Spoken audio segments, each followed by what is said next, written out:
Sebastian Vettel to McLaren is the latest potential driver switch floating about the rumour mill, with Formula 1's silly season fast approaching. With the summer break set to begin after the Hungarian Grand Prix, teams are already preparing for talks with their existing driver lineup and deciding whether continuing with their pairing for 2023 is the right course of action. Perhaps unsurprisingly, given his underwhelming start to life at McLaren, Daniel Ricciardo has been heavily linked with an exit from the team. The Aussie driver has a contract at McLaren that runs until the end of the 2023 season, but his performances this year in particular have led to question marks over his future at the Woking-based outfit. Ricciardo joined McLaren from Renault in 2021, and barring his spectacular win at Monza, he failed to live up to expectations and was comprehensively beaten by teammate Lando Norris in the Drivers' Championship. That theme has continued in 2022, with Norris picking up one podium and 64 points after 11 races, exactly halfway through the calendar, while Ricciardo has managed to score just 17 points so far.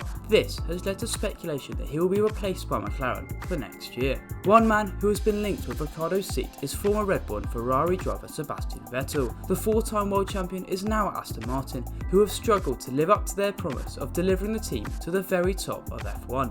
Instead, they're languishing near the bottom, and Vettel is reportedly one driver that McLaren are considering, according to the BBC. The BBC have reported that McLaren are considering their options for the second seat, currently occupied by Daniel Ricciardo, and have named Alex Albon and Vettel as two options that are deemed possibilities.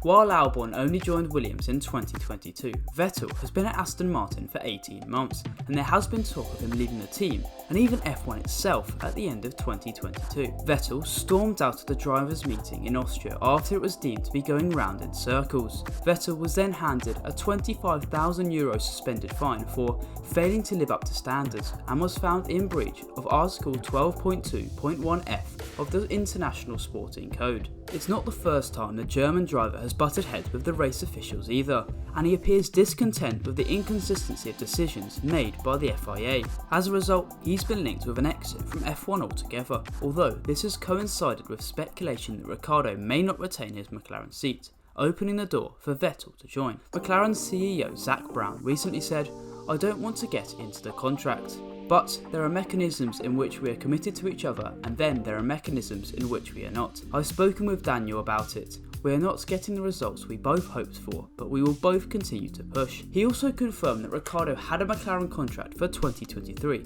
but interestingly, didn't mention it was for F1. Of course, that normally goes without saying, but McLaren have their foot in Formula E, IndyCar and Extreme E in the motorsport scene. Furthermore, McLaren have a host of drivers in their talent pool, with Norris, Pato O'Ward and Colton Herta all in their driver roster, while IndyCar champion Alex Palou will join from 2023. O'Ward has previously tested a McLaren F1 car before, while Herta has been seen testing one just days ago. With Palou signing his deal at McLaren, there is speculation that an IndyCar driver could replace Ricciardo at McLaren, with the Aussie moving across to the American Racing Series. However, it's worth noting that neither O'Ward or Herta have a super license needed to race in F1, while Palou does. Following the speculation linking him with a McLaren departure, Ricciardo took to social media to set the record straight. He tweeted, "There have been a lot of rumours about my future in Formula 1, but I want you to hear it from me. I'm committed to McLaren until the end of next year, and I'm not walking away from the sport. Appreciate it hasn't always been easy, but who wants easy? I'm working my ass off with the team to make improvements and get the car right and back to the front where it belongs. I still want this more than ever. See you in the Castellet." It's likely purely coincidental timing that Vettel has been linked with an Aston Martin exit at the same time as Ricciardo has been linked to a McLaren exit, but F1's silly season rumours are to be expected at this time of year. Would Vettel be an upgrade on Ricciardo from McLaren? Let me know in the comments section down below. That's all we've got time for today. I'll catch you next time.